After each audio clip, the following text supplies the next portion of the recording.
اسلامی علم کے دو ایسے عظیم ستون جن پر آج بھی لاکھوں لوگوں کا انحصار ہے، امام ابو حنیفہ اور امام سفیان بن عیینہ۔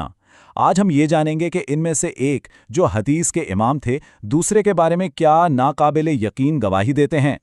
تو اصل سوال یہی ہے کہ ایک ایسا عظیم محدث جس نے اپنے زمانے کے ہر بڑے عالم کو دیکھا ہو، پرکھا ہو، وہ اپنے ہی دور کے ایک اور عظیم امام یعنی امام ابو حنیفہ کے بارے میں کیا رائے رکھتا تھا؟ اور دیکھیے، اس کا جواب کوئی معمولی تعریف نہیں ہے، یہ ایک ایسی گواہی ہے جو تاریخ میں ہمیشہ کے لیے درج ہو گئی۔ اچھا، تو کسی بھی گواہی کی سب سے اہم بات کیا ہوتی ہے؟ یہی نا کہ گواہی دینے والا کون ہے؟ اور یہاں گواہ کوئی عام شخص نہیں بلکہ خود علم حدیث کے ایک پہاڑ ہیں، امام سفیان بن عیینہ۔ تو آئیے پہلے ذرا ان کے مقام کو سمجھتے ہیں۔ دیکھیے، امام سفیان بن عیینہ کوئی عام عالم نہیں تھے، وہ امام المحدثین تھے، یعنی حدیث کے امام۔ ایک ایسی شخصیت کہ جب وہ کوئی بات کہہ دیں تو اس کے ایک ایک لفظ کو پرکھا جاتا تھا، تولا جاتا تھا، ان کی رائے سند مانی جاتی تھی۔ اب ذرا ایک لمحے کے لیے سوچئے، امام سفیان کی گواہی اتنی وزنی کیوں ہے؟ ارے بھائی، اس لیے کہ انہوں نے اپنے دور کے تمام بڑے اماموں سے علم حاصل کیا تھا، ان کو قریب سے دیکھا تھا۔ امام مالک ہوں، امام شافعی ہوں یا امام احمد، یہ سب ان کے سامنے تھے، وہ اس سنہری دور کا حصہ تھے، تو بھلا ان سے بہتر جج کون ہو سکتا تھا؟ تو آئیے اب سیدھا چلتے ہیں اس گواہی کی طرف۔ امام سفیان نے سب سے پہلے امام ابو حنیفہ کے علم کے بارے میں کیا کہا؟ ان کا پہلا تبصرہ ہی امام ابو حنیفہ کے علم کی عالمی پہنچ کے بارے میں ہے۔ یہ جو قول ہے نا، یہ حیرت سے بھرا ہوا ہے۔ امام سفیان فرما رہے ہیں کہ میں تو سمجھتا تھا کہ دو چیزیں ہیں جو کبھی کوفہ شہر سے باہر نہیں نکل پائیں گی، لیکن کمال دیکھیے وہ پوری دنیا میں پھیل گئیں۔ ایک تو حمزہ کی قرات اور دوسری ابو حنیفہ کی فقہ۔ مطلب وہ خود حیران ہے کہ یہ علم اتنی تیزی سے کیسے دنیا پر چھا گیا۔ تو یہ دو چیزیں ہیں کیا؟ حمزہ کی قرات یعنی قرآن پاک کو پڑھنے کا ایک مستند اور مشہور طریقہ، اور دوسری طرف ابو حنیفہ کی فقہ یعنی اسلامی قانون کا ایک مکمل نظام، ایک پورا مکتب فکر۔ امام سفیان یہاں امام ابو حنیفہ کے کام کو قرات قرآن کے برابر رکھ رہے ہیں۔ یہ کوئی چھوٹی بات نہیں ہے، یہ بہت بڑی گواہی ہے۔ اچھا، علم کی بات تو ہو گئی، لیکن ایک عالم کی اصل پہچان صرف اس کے علم سے نہیں ہوتی، اس کے کردار سے بھی ہوتی ہے۔ وہ انسان کیسا تھا، اس کی راتیں کیسی گزرتی تھیں؟ امام سفیان ہمیں اس پہلو کے بارے میں بھی بتاتے ہیں۔ ذرا غور کیجئے، یہ کون کہہ رہا ہے؟ خود امام سفیان، جو تقویٰ میں اپنی مثال آپ تھے۔ وہ گواہی دے رہے ہیں، اللہ ابو حنیفہ پر رحم فرمائے، وہ کثرت سے نماز پڑھنے والے تھے۔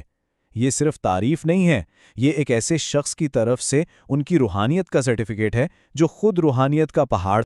اور یہ جو جملہ ہے نا، کثرت سے نماز پڑھنے والے، اس کا مطلب صرف یہ نہیں کہ وہ بہت زیادہ نفل پڑھتے تھے، نہیں، اس کا مطلب ہے عبادت سے ایک گہرا لگاؤ، ایک ایسا تعلق جو ٹوٹتا ہی نہ تھا، ایک ایسی کیفیت کہ دل ہر وقت اللہ کی طرف متوجہ رہتا ہے۔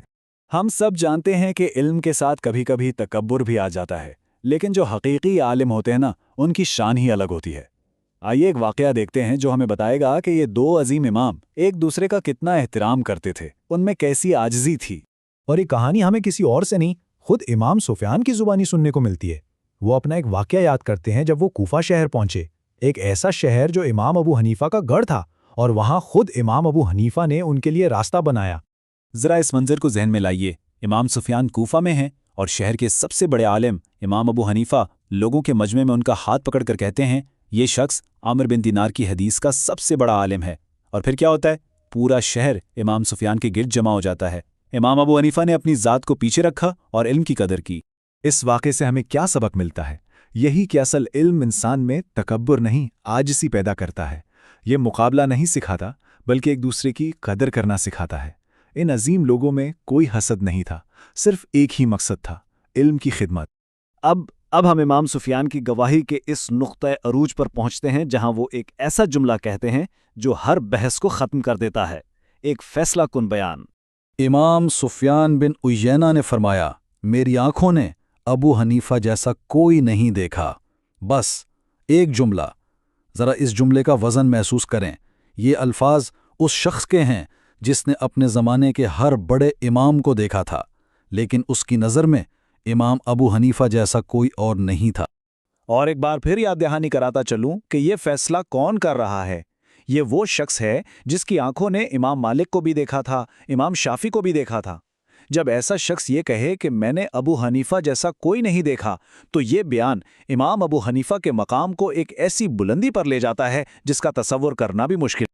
تو یہ تھی امام ابو حنیفہ کی عظمت کی ایک چھوٹی سی جھلک، اور وہ بھی ایک ایسے عالم کی نظر سے جو خود علم کا ایک سمندر تھا۔ آخر میں ایک سوال چھوڑے جاتا ہوں، ان عظیم لوگوں کا ایک دوسرے کے لیے احترام، ان کی عاجزی آج کے دور میں علم حاصل کرنے والوں کو کیا پیغام دیتی ہے؟ اس پر سوچنا ہم سب کے لیے ضروری ہے۔